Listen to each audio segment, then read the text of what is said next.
girl quickly ran out the door, hoping that this time he would not be able to catch her. Princess Pysantria stopped running when she was a sufficient distance from the prince's office. She thought that if she left the imperial castle, she would not be able to return. Returning to her room, the girl tiredly sat down on a chair, after which she called the maid. Azel immediately came to her and asked why Her Highness invited her. Ursha gestured that she needed help with her legs, after which the maid quickly approached her. Seeing that one of her legs was bloody, Azel involuntarily screamed, and the princess stated that she wouldn't even have a scar, so there was nothing to worry about. Stretching her leg towards the maid, Ursula calmly asked her to bandage the bleeding wound. The girl immediately began to carry out her assignment with combat readiness. Azel quickly found a bandage, after which she deftly began to bandage her wounded leg. The maid asked if she should call a doctor for Her Highness, to which she answered in the negative. Taking a careful look at the servant, Ursula gently informed her that she would like to know something from her. The girl looked at her joyfully and in the same gentle voice asked what exactly her mistress wanted to know. Laughing, the princess asked if she knew how to find out quite valuable information. Azel sighed loudly, then nodded quickly and clearly in the affirmative to her mistress. Ursula, like a creeping snake, affectionately asked if she could tell her in more detail what exactly Miss Lurtel's rumors were circulating, since she was not particularly interested in rumors. After some time, the girls were sitting on soft sofas and drinking tea and cookies. The maid said that she had heard rumors that the new princess was kidnapping children from poor families, because there had long been rumors that the Marquise family liked to take bloodbaths. Calmly sipping her tea, Ursula thought that her trusty blade had done a very good job. Suddenly the girl asked if Her Highness was really worried about this. The maid added that she could not believe that such a person would become the crown princess, because many believed that she was not worthy. Ursula confirmed her words and said that the future of the imperial family could not help but worry her. Deciding to change the topic, Princess Pysantria told her that she wanted to get to know her new maids a little. She said that she knew Mr. Rubel, His Highness's assistant. The maid joyfully exclaimed that this was her brother, and they had gotten along well with him since childhood. Ursula at this time was thinking about what it would be like for the new crown princess to have Ursula Pysantria as her enemy. When she released the maid, she saw a dove sitting in the window, with paper again tied to its leg. The girl opened the window to let the bird inside, after which she found a completely empty sheet. She immediately realized that there was an important and secret message written inside that no one should see. Holding the paper over the fire, Ursula was finally able to see what was written, which she was not at all happy about. Squeezing the paper in her hand, she quietly announced that her rival had never held anything heavier than a cup in her life. Navia was telling the people with all her might that she would take the bait with her name and the honor of the empire, that her family would take care of her loyal subjects because she was the daughter of an oracle. That same evening, Ash came to Ursula with a report about Navia's new step against the rumors. He tensely said that with such meetings, she decided to tell the people that the rumors were false. After reading the report, the girl stated that her rival behaves as if she had already become a princess. She said that she wanted to ask her faithful blade something else, to which he replied that he would fulfill any order. Shortly before this, she had reread her father's letter again and again, which said that she must decide for herself. The girl understood that her father would never have said anything different, because she is the daughter of the Pysantria family, which means she cannot take back her words. She couldn't help but think about asking her father to block the road to the duchy so she could stay longer in the castle, because she wanted to find out more information about the Marquise family. On the day of her departure, it was pouring rain, and the butler came to tell her that the trip would have to be postponed because there had been a landslide in the mountains. Ursula asked in surprise what kind of collapse we were talking about and why she was learning about it only now. She thought about how her father was able to organize a blockage on the road so quickly, because she asked him about it only yesterday. Meanwhile, the butler told her that the only road was blocked, so they would have to wait. A couple of hours earlier, when she had just woken up, Princess Pysantria headed towards the front door. With her small blade, she broke the door handle so that she could always see exactly who was standing behind the door. Therefore now, when the butler told her about what had happened, she clearly heard the conversations of the maids. Ursula told the man that she could wait, and then asked how they should deal with Miss Lurtella.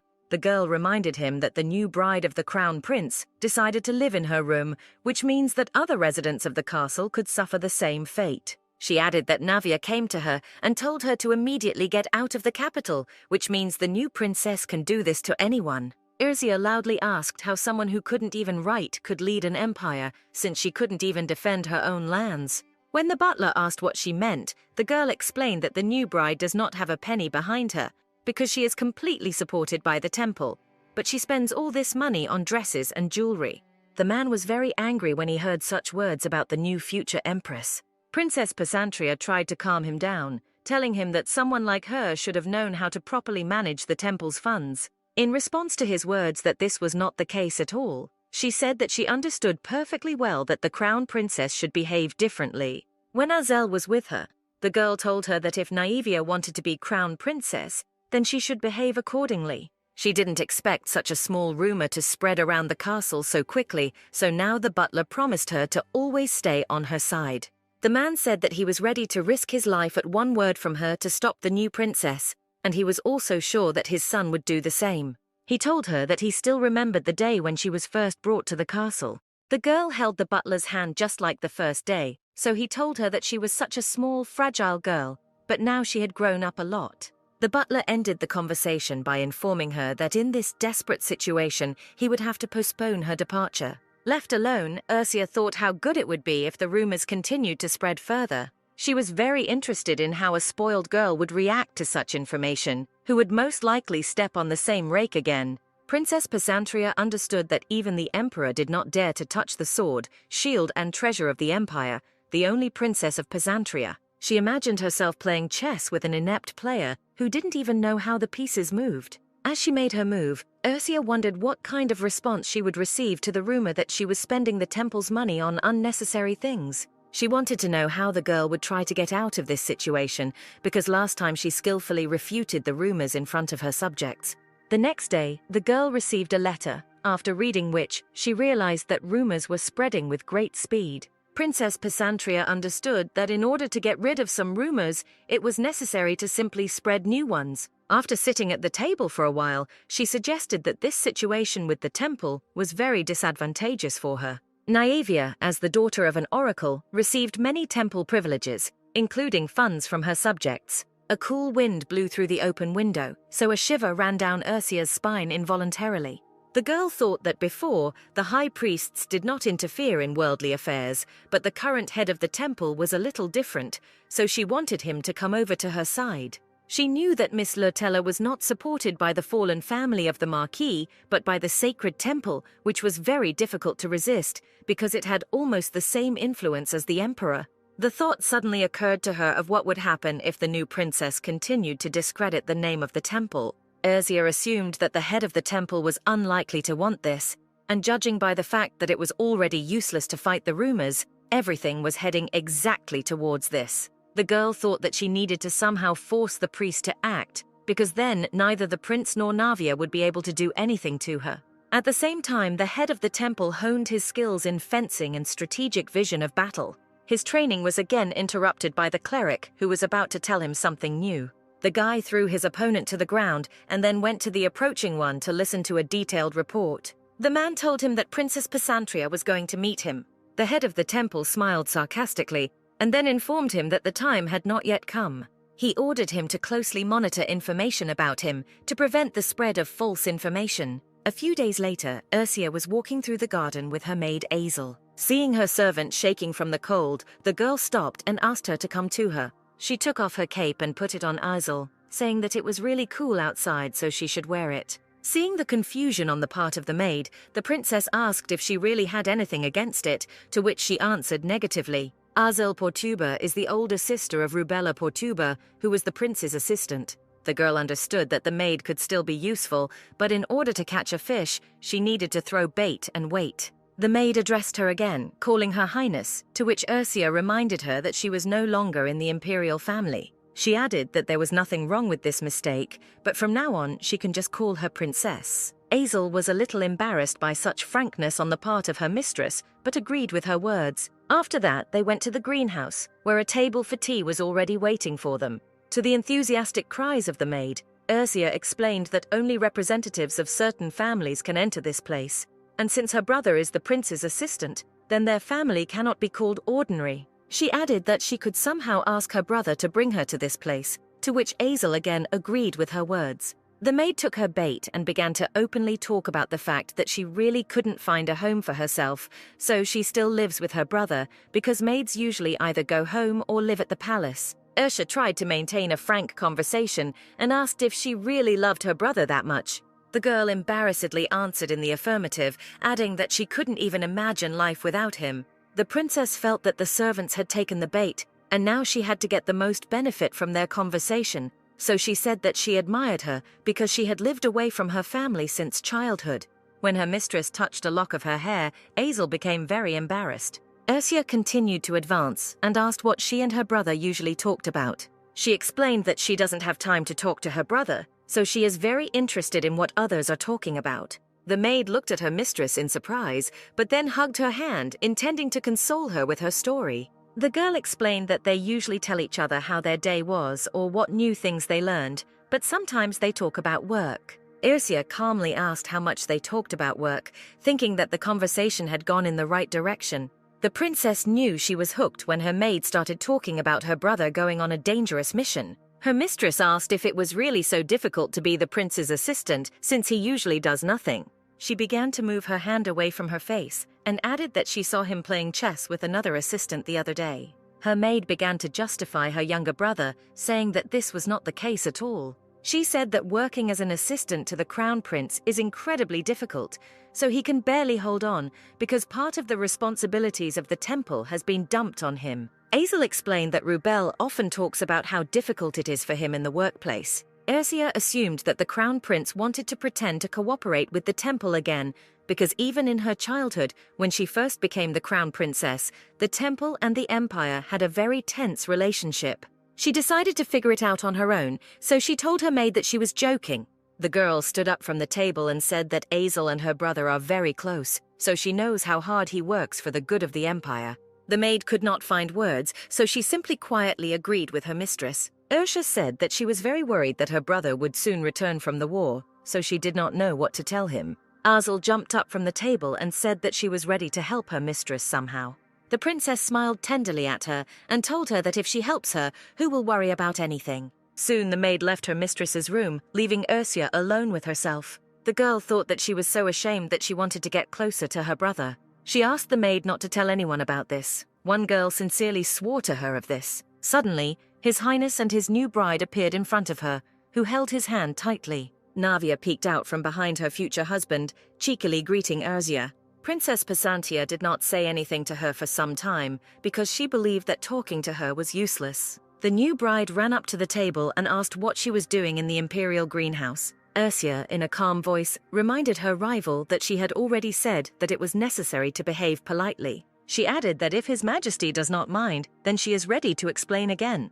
The guy didn't answer, so the girl said that Naivia was completely unaware of even the basic rules of etiquette that a 3-year-old knows, because she couldn't talk to her without asking permission.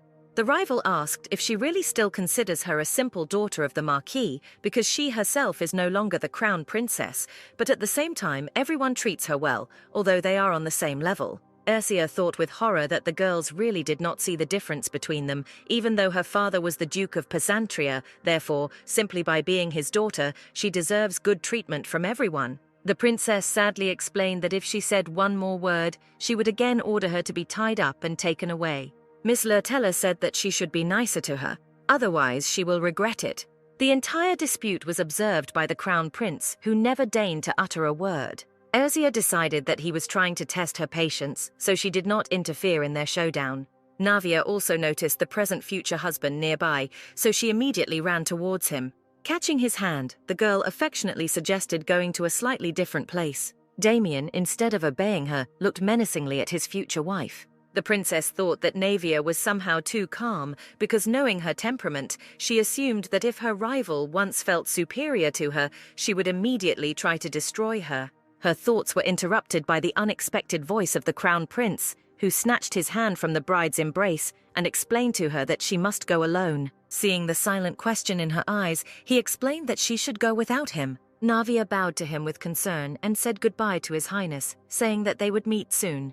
The girl turned to exit the greenhouse, after which she quickly went about her business. At the very exit, she once again looked angrily at her rival, hinting that this was not the end. As soon as the girl left, Demian and Ursula smoothly sat down at the table for tea. She was the first to break the awkward silence, asking if he really wanted to talk about something. The guy leaned his elbows on the table and got as close as possible to the face of his past bride. He was only interested in the fact that many believed that the princess had been doing very interesting things lately. The crown prince glared at her and declared that she should stop doing this immediately. To her question about what he was talking about, he added that she herself understood perfectly well what he was talking about. Ursula assumed he meant spreading rumors about his new bride. He sipped tea from her and said that this was not a request at all, but a direct order from the crown prince of the empire. The guy approached her face, pulled her chin towards him, and asked if she understood everything. Damian admired her beautiful face for some time, saying that he simply wanted the best for her. She pushed his hand away from her face and declared that if this was His Highness's order, then she would not carry it out. The girl firmly said that he could warn her as much as he wanted. Once upon a time, she loved him because he often protected her from scary adults. When they offended her, Demian always came to the rescue and extended his hand to her. The girl fell in love with him because he always called her by name and nothing else. She was pleased to realize that even in this castle she had her own protector ready to do anything for her. The children often held hands, but now all those wonderful memories are in the past. Ursula explained to the crown prince that the Pysantria family would not allow those who went against her to live in peace, and she was simply following the family's rules. Demian tried to stop her, but she firmly and confidently asked him not to call her by name anymore. She reminded him that he broke off the engagement, which means they are no longer together.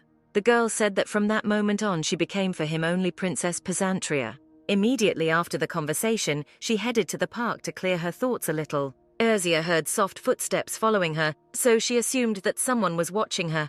She decided that the stranger was waiting for her to enter a deserted place, so she decided to play along with him. The princess was heading to her faithful blade Ash, who was working in the imperial stables. As soon as he saw her, he immediately realized that she had come to him for a reason.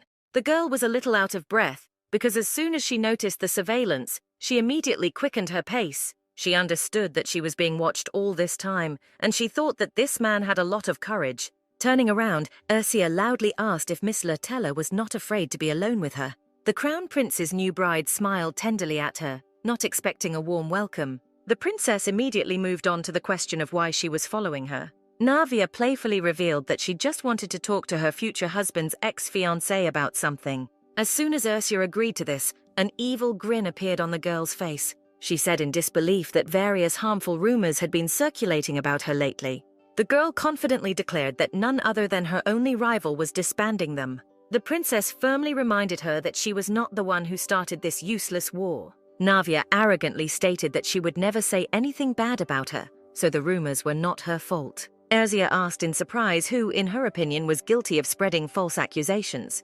The girl laughed playfully and stated that she had no idea who she was talking about. The princess took out a small bottle, took off the cap, and then dropped a few drops onto the ground, which is why there was nothing left on the ground. She said that if anyone else had been following her, she would not have hesitated to throw the substance on him. Ursula stated that if a rival wants to discuss something, then she should write an official letter. Navia explained that girls shouldn't make her angry, and then raised her hand with a wedding ring.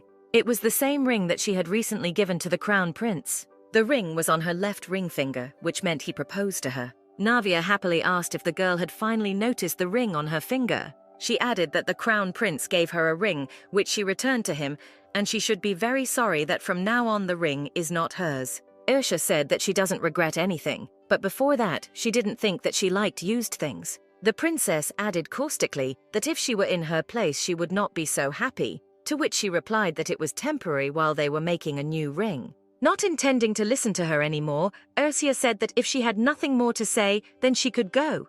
The new bride couldn't figure out how to answer her rival, so she simply went back to the palace. The princess watched for a moment as Miss Lurtella walked off into the sunset. As soon as she disappeared over the horizon, the girl immediately called Ash to her. The guy asked if everything was okay with her, because he deliberately stayed nearby in order to help the lady if something happened. Ursula stated that she was a little afraid that she would not be able to cope with her anger and that she would be killed ahead of time. Her faithful blade told her that he wanted to hand over a letter to her personally. The girl immediately opened it and read that the war was over and the soldiers would return this week. 3 years ago, the Kingdom of Sepia asked the Empire to send an army to help them, and in return, they agreed to become their vassals. Rias Pasantria, Ursia's older brother, became the leader of the army. Therefore, she thought that most likely the Empire managed to win with almost no losses. She assumed that the same boy would return along with the main army. The princess decided that all these events could play into her hands because people loyal to her would gather around. One day, she woke up at night and found many beautiful flowers around her. At first, she thought that the soldiers would arrive soon, so she needed to get a good night's sleep. As soon as she smelled the flowers, she immediately sat up on the bed, trying to figure out where they came from around her. She took one bud, after which she realized that they were not poisonous, because in the Pasantria family a lot of attention is paid to medicine, including poison, so it was not easy to poison her.